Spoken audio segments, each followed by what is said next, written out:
Greetings to all, welcome to my channel Killertastic. In this video, we'll be talking about how to mount and unmount PGA CPUs like this i3-350M along with the heatsink assembly. Mind you that this video is only intended for the screw-based heatsinks like this along with a backplate, like this one over here. So if you don't have your backplate mounted already, you'll find the backplate either in the motherboard box or the box in which your heatsink came. It's very easy. Basically, all you need to do is align the backplate properly with the four holes in the motherboard itself. And after aligning all the four arms of the backplate, it will seat in by itself. You can seat it in by pushing it in, and it's very easy. Now let us begin with the CPU mounting part. Mounting PGA CPUs is very easy. It's much easier than the LGA ones. Start by placing the motherboard in a comfortable position. By a comfortable position, I mean for you and not for the motherboard, so that you can work upon it easily. Locate a small triangle on the CPU socket itself. Let me show you that triangle by zooming in. Here's the triangle.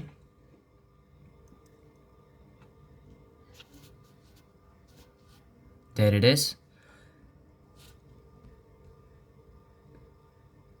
After you have located that triangle, make sure that the CPU socket is loosened and or opened. The CPU socket can be loosened and or opened by pushing the arm outside. By outside, I mean away from the CPU socket and then lifting it up. Since this is screw based mount, I need to loosen that screw with a flathead screwdriver like this one. So let me go ahead and do that. It might not be visible, so let me try changing the angle.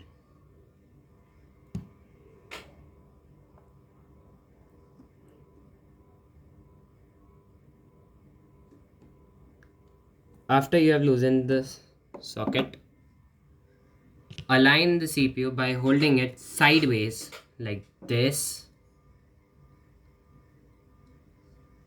and make sure that you don't bend the pins, since if the pins get bent, your CPU wouldn't work anymore. Now locate a similar shaped golden triangle on the CPU itself. It might be on the top or on the bottom of the CPU.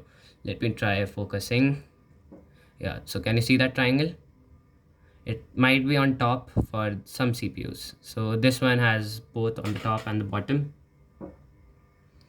After locating that triangle, you need to align that triangle to the same triangle on the motherboard. So it is in my top right, and on the motherboard the triangle should be on my top right, like in the CPU. For it might be top left in the video. Hold the CPU sideways and not from the top, like this. Hold it sideways like this. Align the CPU onto the slot. Don't place it in yet. Take a peek underneath the CPU and make sure that the pins get properly aligned. After ensuring that the pins are aligned, place the CPU in. You might not get it in the first go. This is not mounted properly, it will go further in. As you can see, I got it right in the second go. If it doesn't get aligned properly, don't press it in, it will bend the pins. Take out the CPU and try aligning it again. I'm sure it would work for you 100%. Then tighten the CPU socket. For the arm based ones, basically you need to push that arm down and then towards the CPU. That arm is either on the left side or on the right side for recent motherboards. Since this is screw based mount, we'll be tightening that screw. Let me change the camera angle again.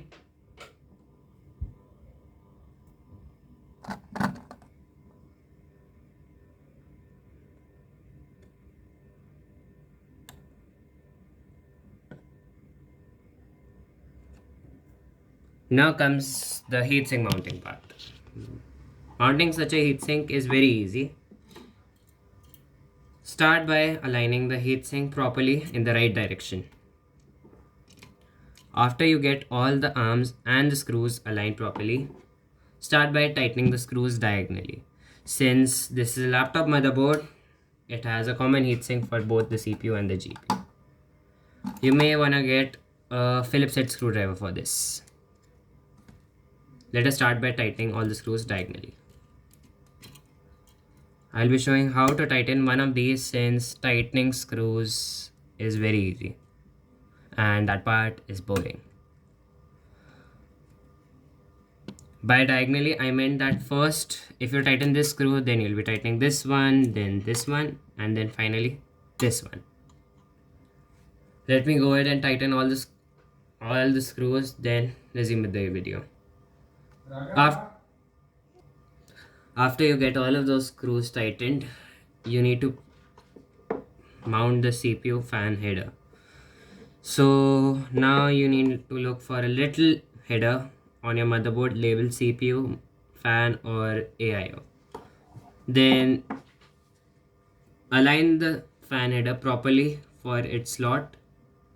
This is different for all motherboards, so I can't say how it might work for yours, but it's very easy and you'll figure out on your own once you see it. There you go. A little click will ensure that the CPU fan header got mounted properly. Now comes the unmounting part. Similarly, start by unscrewing all the screws diagonally. Oops, I forgot to mention that you might wanna get some thermal paste on the CPU before you mount the CPU fan assembly. Since the CPU already had it fresh, so I skipped that part. Now we wanna loosen those screws diagonally again. I'll be losing one of them since we all know how to loosen screws. Let me go ahead and loosen all of the 6 ones, then I'll resume with the video. After loosening all of the screws, before you lift up the heatsink, you may want to be very careful since the CPU might get lifted, as you know, because of the old thermal paste. So this can be prevented by pressing down the CPU a bit from the side on the IIHs and then lifting the heatsink. After lifting the heatsink, remove the CPU fan header.